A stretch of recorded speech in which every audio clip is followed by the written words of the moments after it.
المرسلين ثم أما بعد.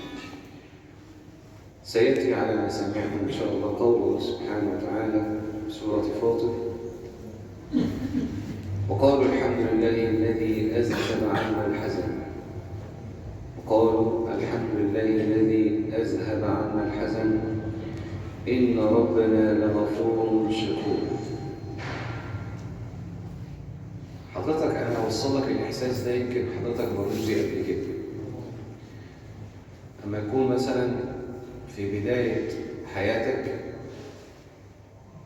ما حلتكش شقة وقعدت تجد وتجتهد وتتعب وتحوش وتحط قرش على قرش لغاية ما ربنا كرمك. طبعا اتجوزت لغاية ما ربنا كرمك بإيه؟ بشقة.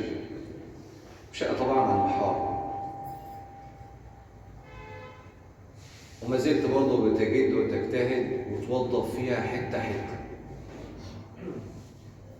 ولسه برضه ما خلصتش، لسه العفش، جبت العفش. طبعا كل ده بعد عناء.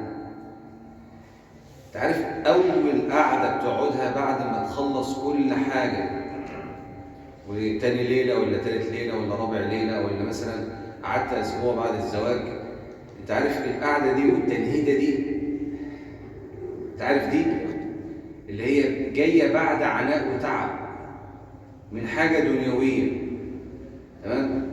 التنهيدة دي بقى بس على كبير، اللي هي بعد ما يدخل أهل الجنة، نسأل الله أن نكون من أهل الجنة، اللي هي بقى إيه؟ أنت عارف تقعد تفتكر بقى في الجنة التعب اللي أنت تعبته. طبعا العلماء فيها قولين، المقصود التعب اللي هو الدنيوي والتعب الأخروي. الدنيوي اللي هي احنا بنتكلم عنها دلوقتي، اللي هي عناء الدنيا، صعوبات الدنيا، ضغط جامد جدا على الآباء خصوصا في الأيام دي. المعيشة صعبة، عندك لبس عيد، عندك مصاريف أولاد، عندك دروس، عندك بيت مفتوح بغلا والكوى، وكل حاجة دلوقتي فوق دماغك، وحاجة يعني بقت صعبة، تمام؟ وانت بتستعين بالله سبحانه وتعالى ان انت بتقتات من الحلال، ولا تدخل بيتك الا الحلال، ولا تطعم اولادك الا الحلال، في وسط التعب ده كله وانت محتسب بتقول يا رب سبحانه وتعالى، وبايدك ان انت ترتشي، وبايدك ان انت تاخد فلوس بسهوله جدا من الحرام، ولكن تتقي الله سبحانه وتعالى. يوم القيامه بقى انت شلت مسؤوليه وحزن. نعرف ناس يا اخوانا ماشيه تكلم نفسها ليه، عمال يحسب كل حاجه، طب انا هعمل كذا، طب انا هسوي كذا، طب انا باخد كذا، اصرف كذا. بيستنفذ طاقته على ايه؟ على حاجه زايده، احنا يا اخوانا المفروض نوظف طاقتنا على همه اعلى، همه كبيره.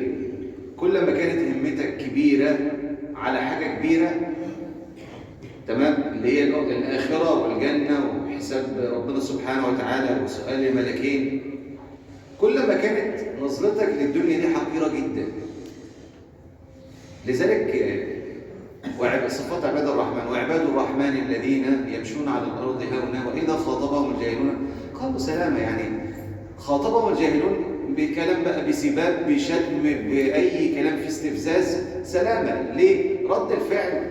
انت هتقول ان هو رد فعل بارد؟ لا ابدا، هو بالنسبه له الدنيا دي كلها على بعضها شيله بينا مش في دماغه، فقال له سلاما. خلاص، انت المساله مساله حاجه صغيره، ما ضيعش واستنفذ فيها طاقتي.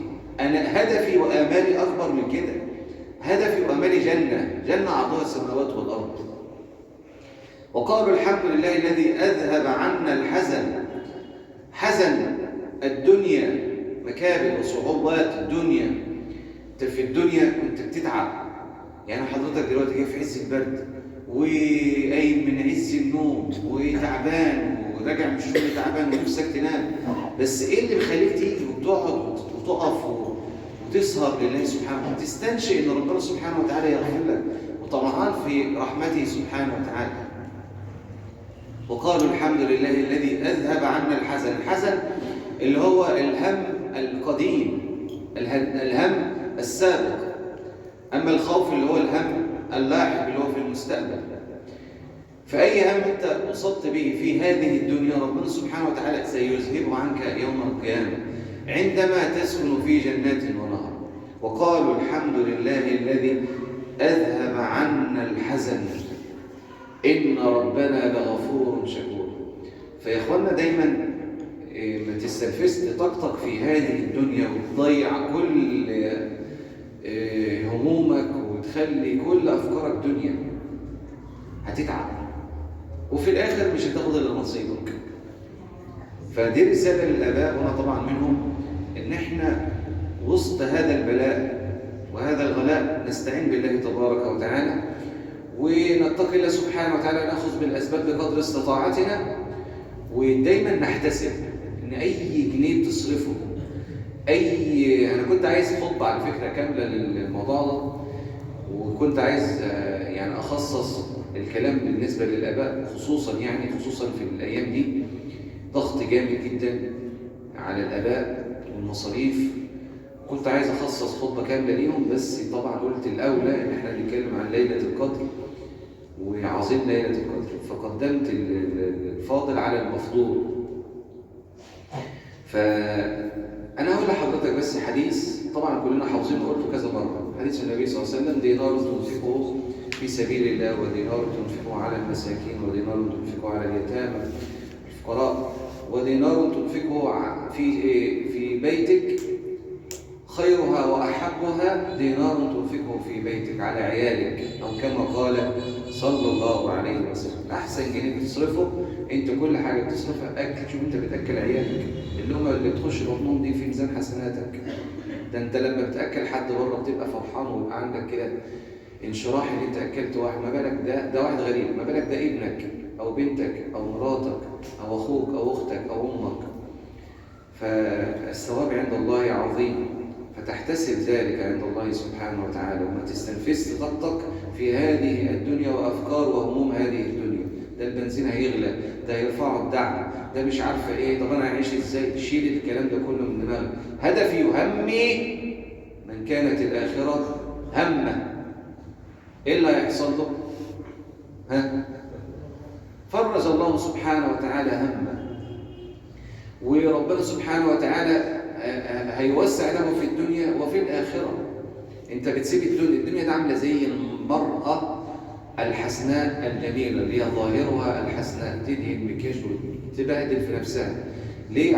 تمشي عايزة تتعاكس، عايزة تسمع كلمة حلوة، عايزة أي حاجة من مداعبة الرجال. فالواحد مننا لو أعرض وغض بصره لله سبحانه وتعالى هتشك في نفسها، يقول لك أنا مش حلوة، أنا مش جميلة، لذلك هو ما بوصليش.